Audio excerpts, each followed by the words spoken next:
아멘. 자, 사람이 하나님께 징계를 받을 때에 두 가지를 조심해야 된다 말씀드렸습니다. 첫 번째는 경히 여기면 안 된다 했습니다. 재앙을 경히 여기는 것은 재앙을 행하시는 하나님을 경히 여기는 것이기 때문에 하면 안 된다 했습니다. 또 낙심하지 말아야 된다 했습니다. 재앙이 내한테 내렸을 때 내가 그것 때문에 낙심하고 좌절하지 말아야 됩니다. 그래서 하나님의 사랑이 매기 때문에 그것을 우리가 두 가지를 기억해야 됩니다. 경히 여기지 말고 낙심하지 말아야 됩니다. 자, 이제 하나님께서 일곱 번째 재앙인 우박재앙을 내립니다. 더 정확하게 표현하면 우박만 내린 게 아닙니다.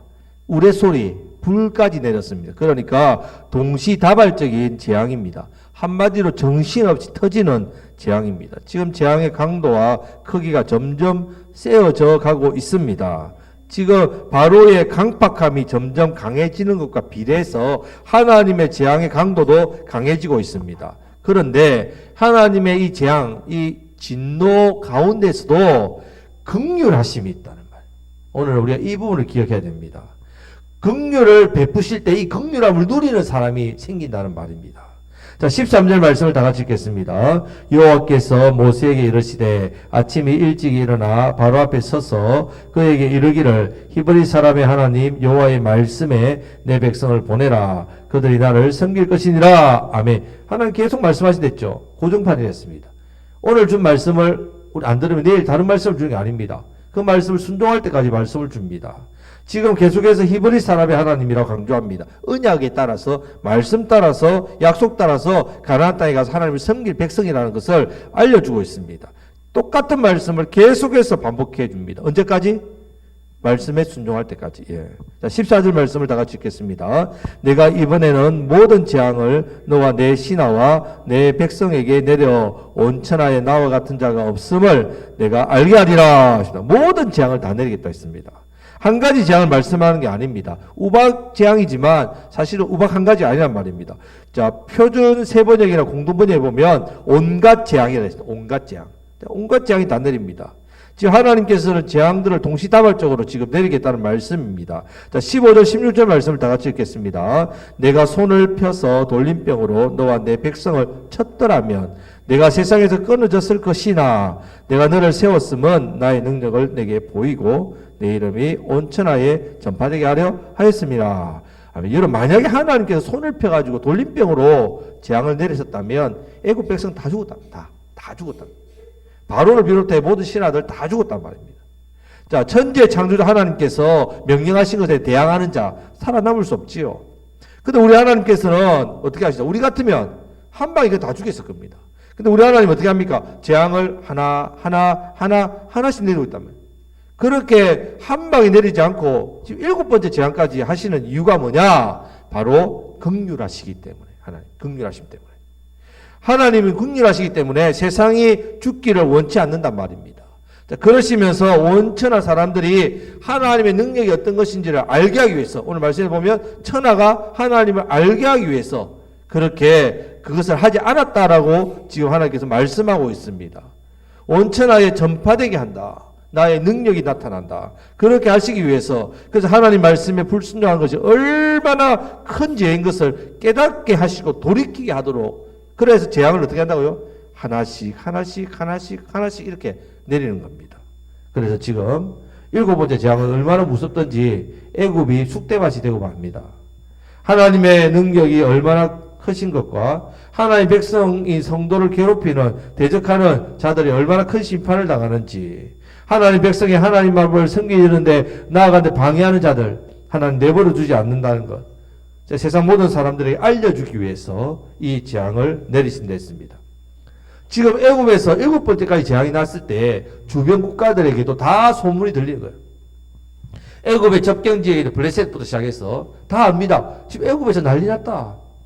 지금 이스라엘 백성들을 지금 보내야 되는데 바로 왕이 고집을 피우고 안 보내면서 노예들 그 수백만 노예들을 아까우니까 계속 버티다가 지금 재앙이 지금 뭐 파리가 날뜯고 이가 날뜯고 뭐 깨구리가 달리고 뭐 온 뭐 짐승의 그런 악질이 생기고 우박까지 떨어졌다 불덩이가 떨어졌다 막 이런 이제 일들이 나타난단 말이에요. 자, 여러분 왜 이런 소문을 들리게 하시느냐?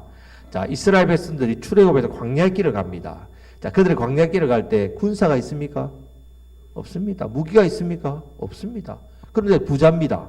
나올 때 애굽의 모든 보물들을 다 짊어지고 옵니다. 여러분, 이런 큰 물이 아무리 많아도 군사 없지요? 무기 없지요? 도둑질하기 제일 좋습니다. 얼마나 부자입니까? 그냥 군대 가서 쳐들어가서 다 빼앗을 수 있습니다. 다 사로잡을 수 있습니다. 그런데 아무도 주변 국가에서 이스라엘을 건드리지 않습니다. 40년 광야 생활 동안. 왜요? 하나님 무섭기 때문에.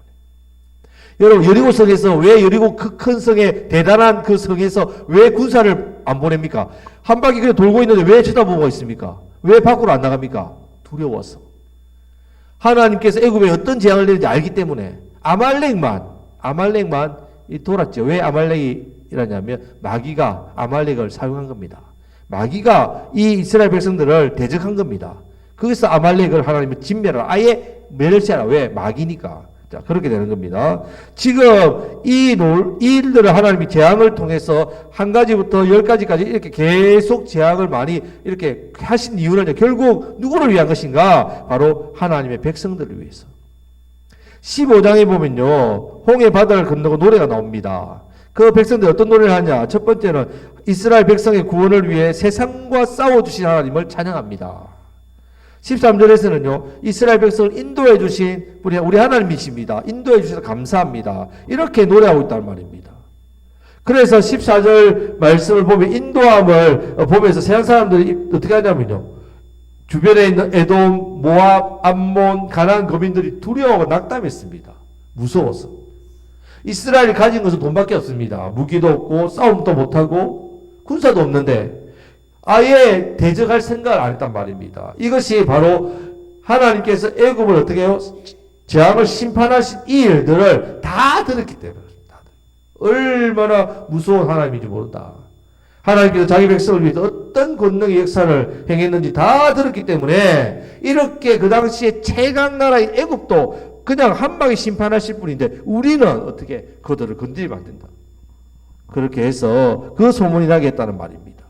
하나님께서 이렇게 사실 애굽을 10가지 재앙을 심판하시는 거지만 결국 누구를 위해서 일을 하셨다고요? 예, 하나님 백성을 위해서 그렇게 하셨다는 말입니다. 한 방에 다 끝낼 수 있는 심판을 한 대씩 때리신 이유도 그 심판하신 이유도 열방의 이 모든 소문들이 다 퍼지도록 그래서 이스라엘 백성들이 가나안 땅 가는 일에 거침이 없도록 그렇게 역사를 하신 겁니다. 여러분, 하나님께서 항상 하나님 백성 편에서 일하십니다. 하나님께서는요, 세상에 대한 징계도, 재앙도, 어떤 일들도, 사건도, 역사도 다 누구를 위해서요? 하나님 자녀를 위해서 일하신단 말이에요. 우리 삶 가운데 여러 가지 힘들고 어려운 일 닥칠 수 있습니다. 예상치 못했던 문제를 만납니다. 자, 그런 일을 당할 때 우리가 얼마나 마음이 힘들고 쫄입니까? 어려움 만날 때 얼마나 낙심이 됩니까? 절망이 됩니까? 근데 여러분, 이 모든 일어날 일들을 누구를 위해서 하신다고 하나님께서 허락하신다고요? 하나님 백성을 우리를 위해서. 이것을 신뢰하셔야 됩니다. 비록 눈으로 볼 때는 내게 문제지요. 어려움이지요. 또 시대적으로 보면 암담하지요. 하지만 이 모든 일은 역사를 주관하시는 분 누구시라고요? 하나님이신데 그럼 왜 이를 허락하시고 이 재앙과 이 문제들을 그냥 내 삶 가운데 그냥 내버려 두시느냐? 누구를 잘되게 하시려고? 우리를 위해서 일하시는 거예요. 자, 이 부분에 대한 믿음이 있어야 됩니다. 우리가. 이 부분에 믿음을 가져야 우리가 하나님께서 우리를 위해서 일하심을 볼 수 있고요. 하나님께서 우리를 위해서 행하시는 놀라운 일들을 우리가 기대하면서 믿음으로 소망으로 이겨낼 수 있습니다. 자, 이것을 이 놀라운 하나님의 일들을 행하심을 바라보시기를 축복합니다. 자, 이제 17절 18절 말씀을 다 같이 읽겠습니다.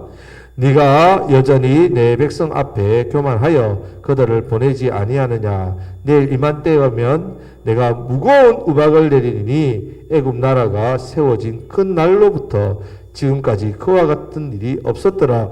아멘. 자, 이번에도 보내지 않으면 우박을 치는데 무거운 우박. 자, 이 우박이 얼마나 크면 한 마리 가족도 죽는단 말입니다. 자, 지금 10가지 재앙은요, 역사적인 사실이지만 말세 때에 요한계시록에 하나님께서 세상을 심판하실 때도 이 우박이 떨어진단 말이에요. 이런 우박이. 엄청난 큰 우박. 1달란트 우박이 떨어진댔습니다. 35kg짜리. 엄청나죠? 여러분, 무거운 우박이기 때문에 크기가 다르단 말이에요. 이런 것이 하늘에 떨어지면요, 가속도가 붙으니까요, 소도 한 방에 그냥 죽는 겁니다. 한 방에. 이전에 아파트 고층에서 애들이 장난친다고 이런 작은 돌을 물건 던졌을 때 밑에 사람이 맞아 어떻게 됐습니까? 그런 무시한 사건 뉴스 들었지 않습니까? 생명을 잃은. 작은 거지만 고층에서 떨어질 때 그 가속도가 붙어가지고 밑에 맞으면요 치명적이란 말입니다. 자, 이런 우박이 애굽에서 떨어지니까요 어떤 일이 있어요? 완전 다 쑥대밭이 된단 말입니다. 자연재해라고 하기에는 그 우박 크기가 말로 안 되죠. 우레 소리, 불이 떨어지니까 이것은 자연재해가 아니란 말입니다. 다 하나님께서 내리는 재앙인 것을 다 알았단 말입니다. 그래서 이 우박은 단순한 우박으로 나타나지 않습니다. 자, 23절에서 25절 말씀을 다 같이 읽겠습니다. 23절 25절입니다. 모세가 하늘을 향하여 지팡이를 들매 여호와께서 우레소리와 우박을 보내시고 불을 내려 땅에 달리게 하시니라. 여호와께서 우박을 애굽 땅에 내리심에 우박이 내림과 불덩이가 우박에 섞여 내림이 심히 맹렬하니 나라가 생긴 그때로부터 애굽 온 땅에는 그와 같은 일이 없었더라. 우박이 애굽 온 땅에서 사람과 짐승을 막론하고 밭에 있는 모든 것을 쳤으며 우박이 또 밭의 모든 채소를 치고 들의 모든 나무를 꺾었으되 우박만 내린 게 아니죠. 실제로 보면 우레소리, 번개 그런 막 내성이 치는 소리 그리고 하늘에 불이 내리니까 이 불이 떨어지면 땅에 이렇게 달리는 겁니다. 불이 붙어가지고 불 붙어가지고 여러분 그 산불 났을 때 이전에 강원도 산불 났을 때 바람이 많이 부니까 불이 날아다닌다 했지 않습니까? 날아다니면서 이산저산 옮기니까 도저히 불을 못 끌 정도로 이 불이 날아다닌다 말이에요. 이렇게 그런 어떤 일들이 일어났다는 말입니다. 자, 지금 애굽의 개국 이래로 이런 재앙이 없었다 했습니다. 자, 지금 하나님께서 바로를 6번 때리시고 7번째는요 싹쓸이 하시겠다는 말씀입니다. 싹쓸이. 그냥 사람, 짐승, 밭에 채소, 들에 있는 모든 것을 다 꺾으시겠다. 세계 최강 강대국 나라를 하루 아침에 초토화시키겠다. 7대 재앙으로 알거지 되게 하겠다. 이렇게 했습니다. 먹을 것, 짐승, 사람 다 죽는다면 뭐 애국 완전히 망하는 거죠. 자, 이것도 하나님을 거역하는 자를 생각하시 하나님의 공의로우신 심판입니다. 자, 그런데 놀라운 것은요. 이렇게 하나님의 엄청 무시무시한 재앙과 진노 가운데서도 하나님은 뭘 남겨두셨다고요? 긍휼을 남기셨다. 긍휼. 먼저 바로왕을 치지 않았습니다. 계속해서 기회를 주는 거죠. 돌림병으로 치지 않은 것입니다. 백성들. 그렇게 다 안 죽였죠. 긍휼이란 말이에요. 긍휼. 18장 말씀에 보면요. 당장 우박을 내는 게 아닙니다. 또 언제? 내일 이맘때 기회를 주는 겁니다. 그리고 내일 이맘때 기회를 내려준다 하시면서 그냥 시간만 지나는 게 아니라 19절 말씀을 다 같이 읽겠습니다. 이제 사람을 보내어 내 가축과 내 들에 있는 것을 다 모으라. 사람이나 짐승이나 무릇 들에 있어서 집에 돌아오지 않는 것들에게는 우박이 그 위에 내리니 그것이 죽으리라 하셨다 하라 하시니라. 살 길 피할 길을 열어주고 있습니다. 바로 집 밖에 있는 사람이나 짐승에게만 뭐가 내린다고요? 우박이 내린다는 말입니다. 그 집 안에 있으면 집이 완전히 뭐 강철입니까? 우박이 떨어져도 지붕이 이런 정도의 우박이면 지붕이 빵꾸 나죠. 그런데 왜 집 안에 들어가면 사냐? 하나님께서 우박을 어디에는 안 내려주셨다고요? 집에는 안 내려주셨단 말이에요. 집에는 안 내리겠다는 말입니다. 그렇게 우박이 떨어지는데도 집에는 우박이 안 내렸단 말입니다. 자, 이렇게 하나님께서 긍휼을 베풀어 주셨단 말입니다. 만약 이 말씀을 믿고 집 안에 다 들어가면 어떻게 해요? 죽지 않습니다. 그런데 정말 이 말씀에 대해서 어떻게 해요? 하나님 말씀임을 두려워해서 그 말 순종했다면 그 집안에 자기들 짐승이나 사람들 다 이렇게 있었겠지요. 그런데 어떤 사람들은 믿지 않았다 했습니다. 믿지 않고 그대로 내버려뒀다 했어요. 다 죽었다 했죠. 자, 하나님께서 이렇게 말씀을 주셨단 말입니다. 살 길을 피할 길을 주셨다는 말입니다. 자, 네 번째 긍휼은요. 31절 32절 말씀을 다 같이 읽겠습니다. 그때에 보리는 이삭이 나왔고 삼은 꽃이 피었으므로 삼과 보리가 상하였으나 그러나 밀과 쌀 보리는 자라지 아니한 고로 상하지 아니하였더라. 아멘. 자, 지금 이 재앙이 내릴 때가 1월 2월 초순입니다. 3월의 결실을 보기 때문에 지금 이렇게 꽃이 피었다는 말이죠. 그런데 꽃이 피니까 당연히 우박덩이가 상했다는 말입니다. 하지만 밀과 쌀보리는 4월에 거두기 때문에 아직 땅에 올라오지 않은 상태란 말이에요. 그러니까 상하지 않았단 말이에요. 그것을 남겨주셨단 말입니다. 먹고 살 수 있도록 어떻게 해요? 양식을 남겨두셨단 말이에요. 하나님께서 애굽에 한없는 진노를 퍼붓는 것 같지만 그 가운데서 한없는 긍휼과 자비도 어떻게 해요? 베푸시는 분이란 말입니다. 씨는 심었지만 애국 사람도 굶어 죽는 걸 원치 않았다면 하나님께서 그렇게 기회를 긍휼을 베풀어 준단 말입니다. 성도 여러분, 하나님의 진노, 세상을 향한 철저한 공의와 진노를 그 죄에 대해서 하시지만 세상에 향해서도 이런 어마어마한 긍휼과 자비를 베푸신단 말입니다. 그들이 피해서 살 수 있는 길을 만드셨단 말입니다. 우리가 다 죄인으로 심판받아 마땅하지만 그런 죄의 세상을 구원하시기 위해서 집을 만들어 주셨죠. 무슨 집? 교회를 만들어 주셨단 말이에요. 이 교회 안으로 피하면 살 수 있는 어느 누구도 다 주님께로 오면 다 살 수 있는 길을 긍휼과 자비를 열어주셨단 말입니다. 우리가 이 은혜를 받았지 않습니까? 우리가 죄인으로 태어나 심판받아 마땅한 우리인데 우리를 이 교회 안으로 주님 품 안으로 부르시고 인도하셔서 우리가 믿게 하셔서 이곳으로 왔기 때문에 우리 살아난단 말이에요. 이 사실을 기억하시기를 바랍니다. 우리 가운데 이런 매를 맞을 수 있고 어려움을 당할 수 있지만 그 재난과 재앙과 어려움 속에 하나님께서 누구를 위해 일하신다고요? 먼저는 성도 우리를 위해 일하시고 두 번째는 그런 가운데서 우리를 향한 긍휼과 자비하심이 무궁하시다고. 그 자비하심과 긍휼하심이 있다는 것을 믿고 그것을 바라보시기를 축복합니다. 자, 말씀 맺겠습니다. 지금 어려움이 있거나 혹여나 뭐 이렇게 문제나 만났다면 아니면 나중에 우리가 문제나 어려움을 만날 수도 있지 않습니까? 그러면 지금 이 재앙의 말씀을 기억하시기를 바랍니다. 하나님은 어떤 분이신가? 공의를 철저하게 행하셔서 진노하시고 재앙을 내리시고 이 불순종의 재앙이 돼서 심판하시는 분이시지만 그런 진노 중에서도 무엇을 남기신다고요? 긍휼과 자비. 그래서 그 긍휼하시고 자비에 대해서 호소하고 주님을 바라보면서 주님 저희를 긍휼하게 달라고 이런 재난과 재앙의 어려움 속에서 저희들을 버리지 마시고 그냥 구해달라고 그러면 반드시 긍휼을 베풀어 주시는 좋으신 하나님이십니다. 사실 목회자로서 성도님들에게 안 좋은 소식이라 죄에 대한 소식이나 어려운 문제나 아프거나 이렇게 사고를 만나면 참 마음이 안 좋습니다. 너무너무 마음이 안 좋고 그래서 생각 같아서는 좀 이렇게 어떻게 할 수 있을까 이런 생각하지만 하나님 바라보면서 이 일들 가운데 하나님께서 어떤 일을 행하실까 그런 마음으로 기도할 뿐이란 말입니다. 분명히 하나님께서 긍휼과 자비를 분명히 베푸실 것이고 이 일을 통해서 하나님께서 그 사람에게 그 가정에게 참 하나님 놀라운 은혜를 분명히 부어주실 거라는 그런 하나님의 신뢰를 가지고 주님을 바라보고 있습니다. 마찬가지란 말입니다. 자, 지금 이런 우박 재앙은 단순 우박이 아니라 완전히 애굽이 쫄딱 망할 만큼의 엄청난 그런 재앙입니다. 우박에다가 번개에다가 불덩이 이것은 완전히 무시무시한 재앙입니다. 그런데 이 재앙 가운데 하나님께서 긍휼을 베푸신단 말이에요. 피할 길을 주신다는 말입니다. 마찬가지입니다. 여러분 삶 가운데 내 삶 가운데서도 피할 길을 항상 열어주시고 긍휼과 자비를 베푸시는 하나님 놀라우신 은혜가 있다는 말이에요. 자, 이것을 믿고 하나님을 바라보시길 바랍니다. 분명히 나는 해결할 힘이 없어요.